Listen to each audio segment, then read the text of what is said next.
হয় কওক। ঈশান নিউজৰ ঋতুস্মিন শৰ্মা দা হয়নে? হয় হয় মই উত্তৰ প্ৰদেশ উপদেষ্টা বেদান্ত লস্কৰে কৈছিলোঁ। হয় হয় কওক। মই আপোনাক এটা কথা সুধিব খুজিছোঁ।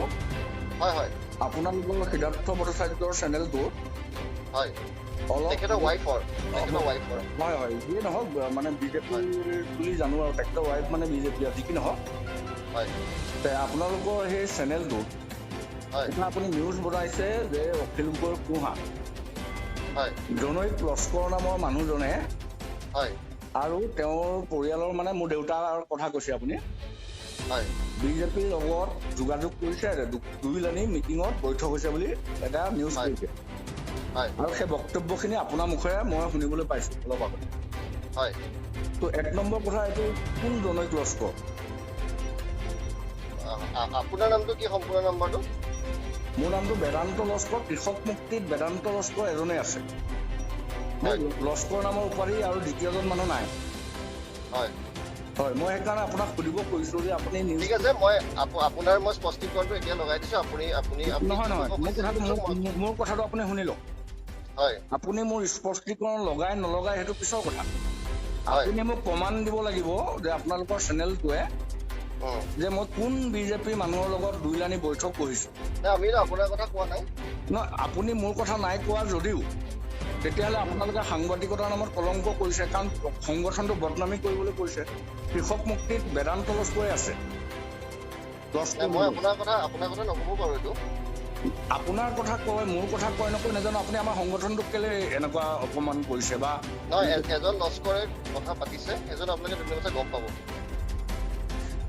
মোৰ কথাটো শুনকচোন। সংগঠনটো লস্কৰ মই আছো আৰু থাকিব পাৰে, আৰুতো নাই।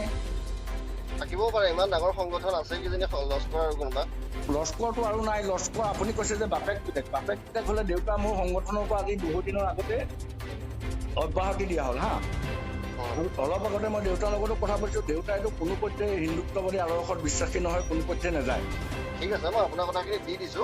আপুনি মই এইটোহে ক'ব খুজিছো, আপুনি যিহেতু কৈছে পিতা পুত্ৰ বুলি, পিতা পুত্ৰ সংগঠনটোত লস্কৰ প্ৰাৰ্থী মই আছো।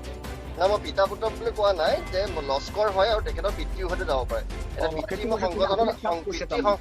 পিতৃ সংগঠন আছে বুলি মই কোৱা নাই দাদা, আপুনি ভালকে শুনিবচোন। আপোনাক চব শুনিছো, আপোনাক শুনিছো। মই আপোনাৰ নিউজটো চব চাই পেলাইহে আপোনালৈ ফোন মাৰিছো।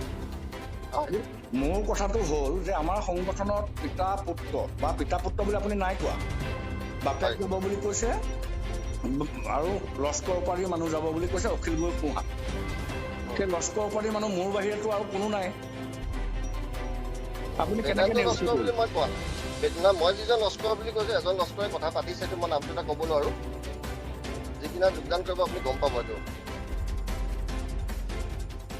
মই মানে কাৰণ আপোনাৰ ঠিক আছে মই এতিয়া কৰি দিছো বাৰু। মই এতিয়া আপোনাৰ কথাখিনি মই দি দিছো।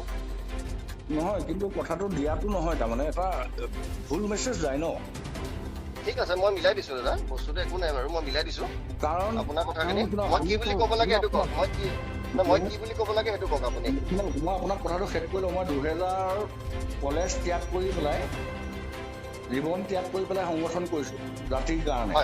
আৰু বিজেপি চৰকাৰখনে যি ধৰণে অসমীয়া জাতিক নহয় সমগ্ৰ ভাৰতত যি ধৰণে সাম্প্ৰদায়িকতাবাদৰ জৰিয়তে শেষ কৰি দিছে, আৰু সেই দলত লস্কৰ উপাধি নামৰ আপুনি যিটো কথা কৈছে ন, দুখ পাইছো। আৰু এইটো ঠিক আছে মই আপুনি দুখ পাইছে বুলিও ক'ম। মই গোটেইখিনি আপুনি যি কৈছে মই গোটেইখিনি কৰি দিছো। মই গৰিহণা দিছো আপোনালোকক। যদি সঁচাকৈ পিতা পুত্ৰ মই গৰিহণা দিছো আপোনালোকক। এনেকুৱা ধৰণৰ মিছা নিউজ ভৱিষ্যতে নকৰিব।